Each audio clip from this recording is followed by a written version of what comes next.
Yeah, go listen to The Life of Riley. His last episode is gold. Oh, good. Hey, everybody, it's me, Kevin, and welcome to this episode of the Life of Riley podcast. The topic this time is something I alluded to toward the end of the last episode, and that is, here at the Life of Riley, we want everyone who is eligible to vote. Not just this November, but in every election. That holds true regardless of your party affiliation. We want all of you to be able to vote easily and freely, regardless of where you live, who you love, how old you are, how much money you have, the color of your skin, your gender identity, nation of origin, or any other personal characteristics. We fervently believe that every American deserves to exercise their right to vote unimpeded by partisanship, ideology, bigotry, and any of a long list of isms. Republicans don't. Now, I'm not referring to Republican voters. I'm talking about the organization you've hitched your wagon to, probably without realizing how they operate behind the scenes. I think that a significant number of Republican voters believe that voting is free and fair in America for everybody. Well, it's not. And if you'll bear with me, I'll show you what I'm talking about. You won't need to take my word for anything. I'll be using their own words and actions to explain what I'm talking about. Now, first, it's important to realize the modern Republican Party is not the party of Lincoln, as many like to claim. It's actually the post-Civil War Democratic Party rebranded. See, Republicans and Democrats were still largely defined by geography well into the 20th century. Then in 1948, President Harry Truman, a Southern Democrat, introduced a civil rights platform. This pissed off the Southern delegation, who defected and branded themselves the Dixiecrats. They held a separate convention and nominated Strom Thurmond, a staunch opposer of civil rights, as their candidate. He lost, but he garnered over 1 million votes. After that, for a while, the majority of Southerners continued to vote Democratic because to them, the Republican Party was still the party of Lincoln and Reconstruction. Then 1954 came and brought the Brown versus Board of Education Supreme Court case that outlawed segregation in schools and pissed off white Southern Democrats. In 1963, the Democratic governor of Alabama, George Wallace, no, not that George Wallace. Yeah, this George Wallace. Famously said this in his inaugural address.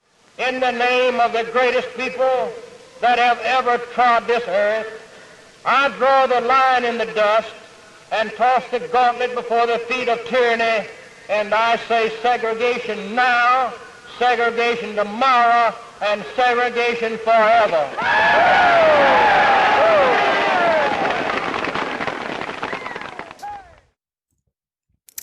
So in the South, well into the 20th century, the best way to get elected was to be a Democrat and a segregationist white supremacist. Now, the big change didn't come until President Johnson, another Southern Democrat, signed the Civil Rights Act in 1964 and the Voting Rights Act in 1965. Republicans like Richard Nixon and Barry Goldwater developed Southern strategies that successfully realigned many white conservative voters in the South who had previously voted for Democrats. It also pushed the Republican Party much further to the right.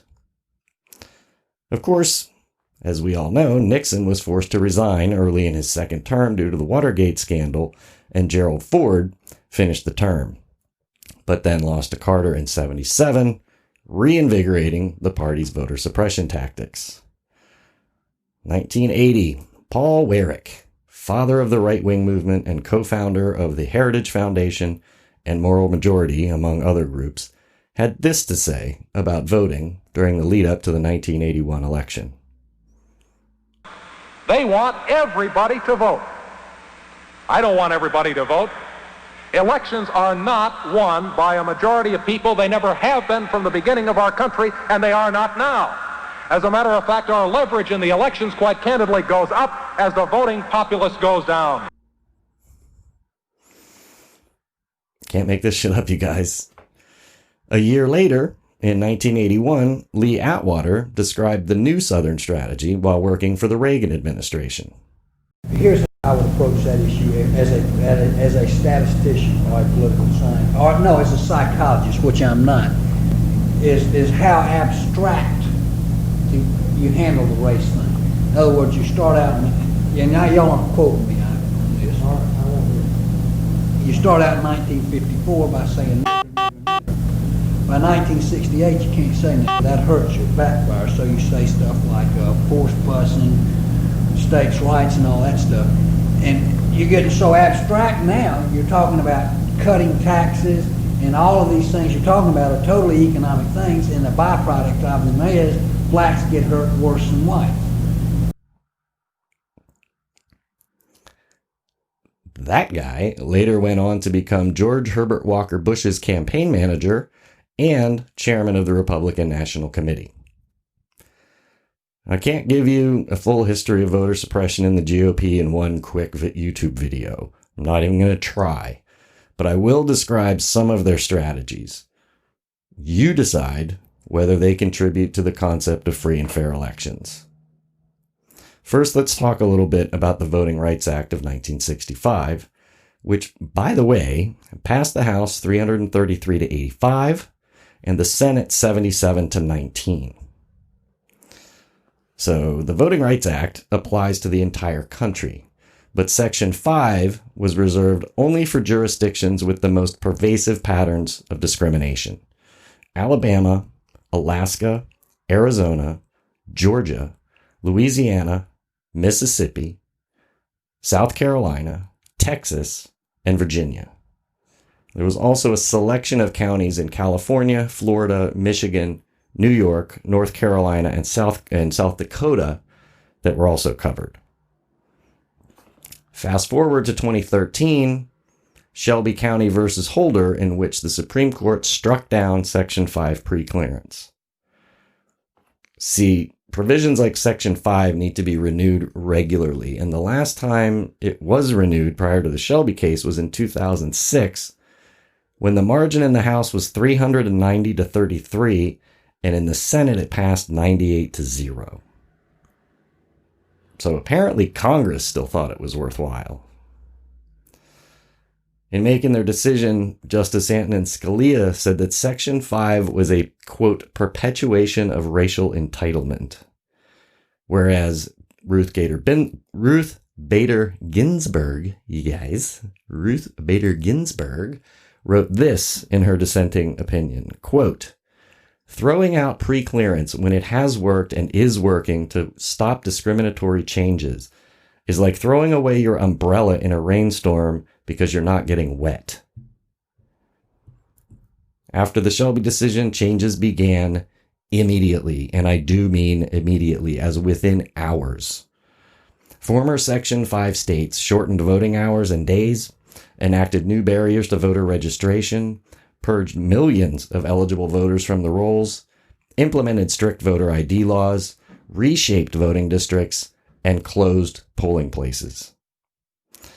Many of these changes have been found to discriminate against black and brown voters. Courts have, in fact, found intentional discrimination in at least 10 voting rights cases since Shelby. In 2016, the U.S. Court of Appeals for the Fourth Circuit described North Carolina's voter ID law as the most restrictive voting law North Carolina has seen since the era of Jim Crow, and said its provisions, quote, target African Americans with almost surgical precision. In 2017, a federal court ruled that Texas's 2013 congressional redistricting maps were enacted with racially discriminatory intent against Latino and black voters. You see, before Shelby, states and localities were required to notify voters of any planned polling place closures well ahead of time. They were also required to prove that proposed changes would not have a discriminatory effect on black, Latino, Asian American, or Native American voters. They were also required to give the Department of Justice data from the U.S. Census Bureau about the racial impact of polling closures. The DOJ would then reach out to the community to obtain information about the impact of the proposed voting change. After Shelby, jurisdictions are no longer required to notify voters of any changes, and the Department of Justice does not have to analyze the impact of proposed voting changes on communities of color.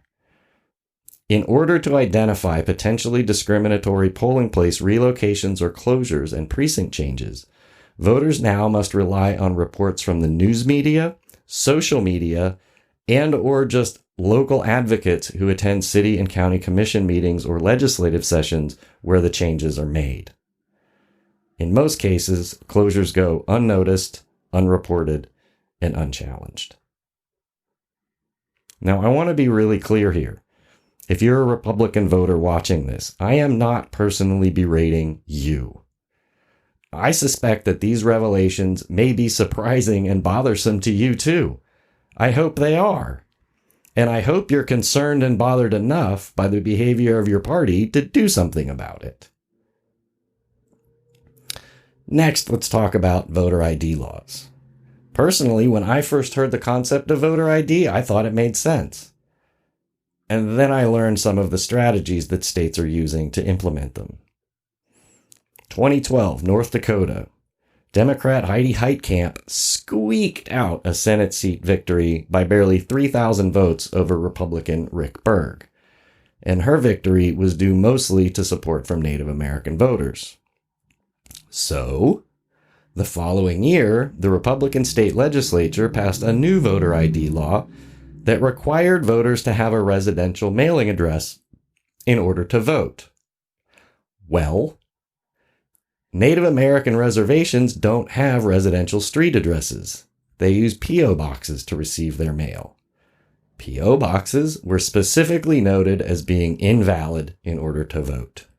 I mean, come on. That's pretty blatant.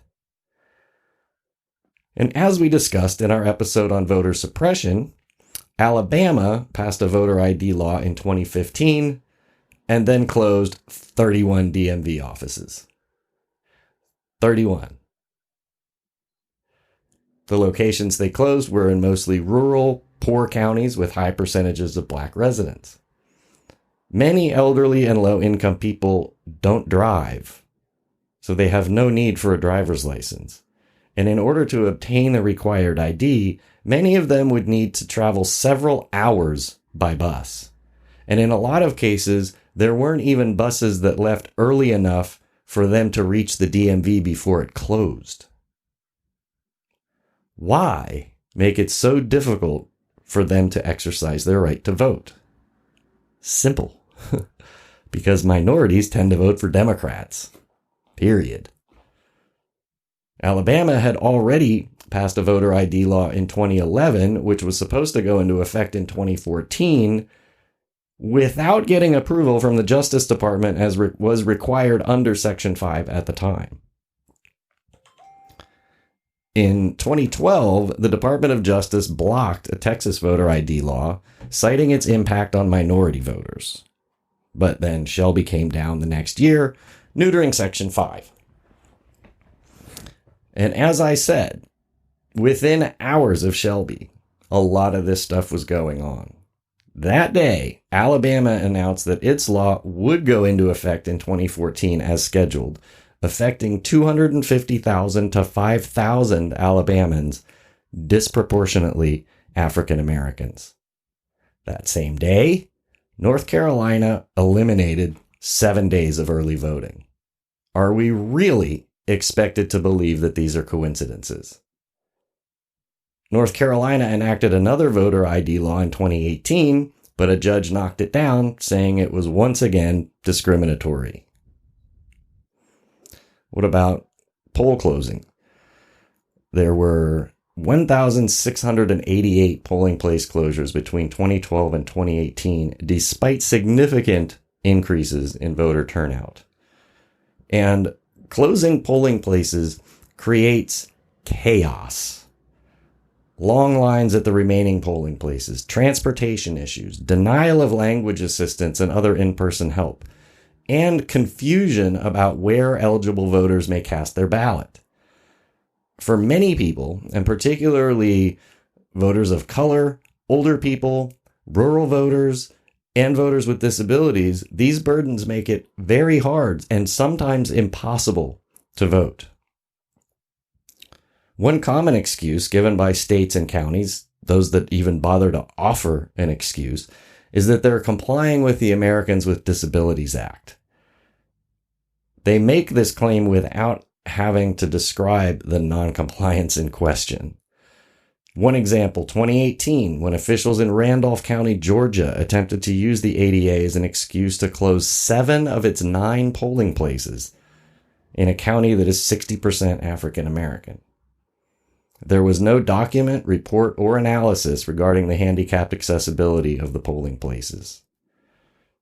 In that case, opposition came from groups like the National Disability Rights Network, the ACLU, NAACP, and the Education Fund, who successfully blocked the closures in Randolph County, but not in many other counties in Georgia. Back to Alabama.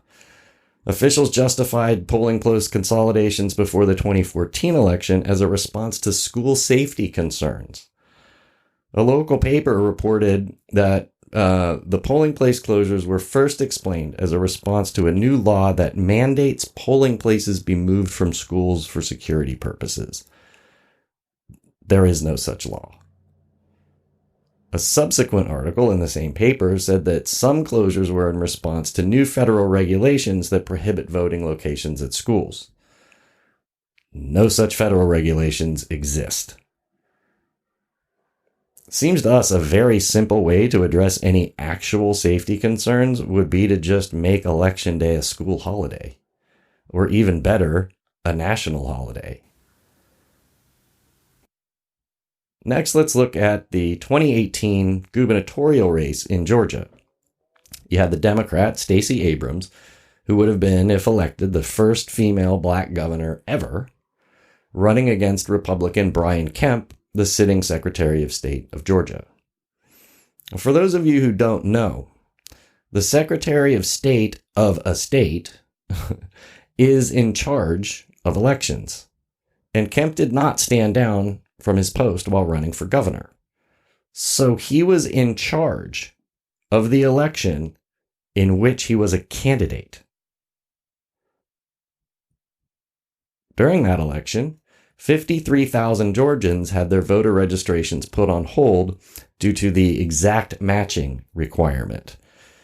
The way that works is, for example, if the name on your driver's license is Mike Smith, but the name on your voter ID or on your voter registration is Michael Smith, your registration could be put on hold. The thing is, in that particular case and in others, it was far more likely for someone with a surname like Jackson or Perez to be the one that ended up on the list. Georgia's population is approximately 32% black, but the list of registrations put on hold by Kemp was 70% black. Shocking that he won. This year, we've seen a new method of voter suppression. Restriction and denial of voting by mail. We did a deep dive on that subject in our last episode. Check that out if you want to see more. If you want to learn more, I should say. So next, let's move on to gerrymandering. If you're not familiar with what that is or how it works, here's a quick video that explains it pretty well. Suppose we have a very tiny state of 50 people. 30 of them belong to the blue party and 20 belong to the red party. And just our luck, they all live in a nice even grid with blues on one side of the state and reds on the other. Now, let's say we need to divide the state into 5 districts. Each district will send one representative to the House to represent the people. Fortunately, because our citizens live in a neatly ordered grid, it's easy to draw 5 lengthy districts, 2 for the reds and 3 for the blues. Voila! Perfectly proportional representation, just as the founders intended. Now, let's say instead that the blue party controls the state government, and they get to decide how the lines are drawn. Rather than draw districts horizontally, they draw them vertically so that in each district there are 6 blues and 4 reds.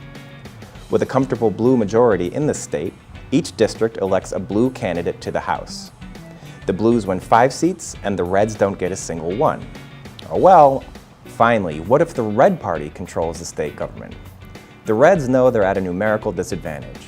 But with some creative boundary drawing, they can slice the blue population up such that they only get a majority in 2 districts. So despite making up 40% of the population, the Reds win 60% of the seats. Not bad.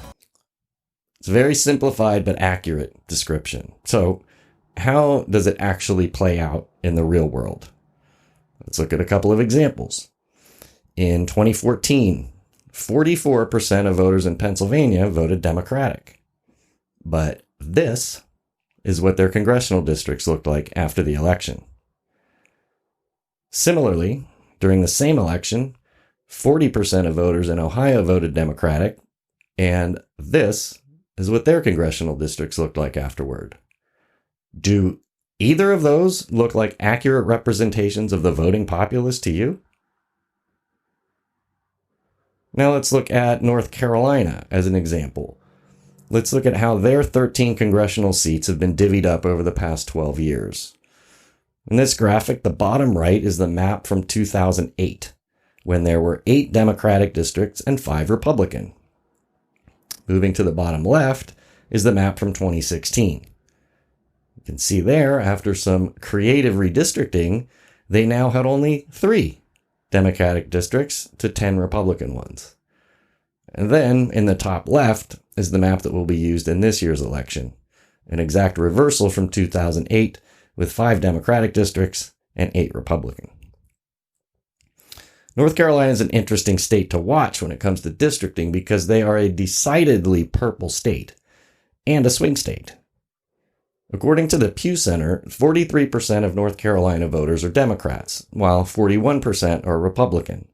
The remaining 16% or so don't have a party preference.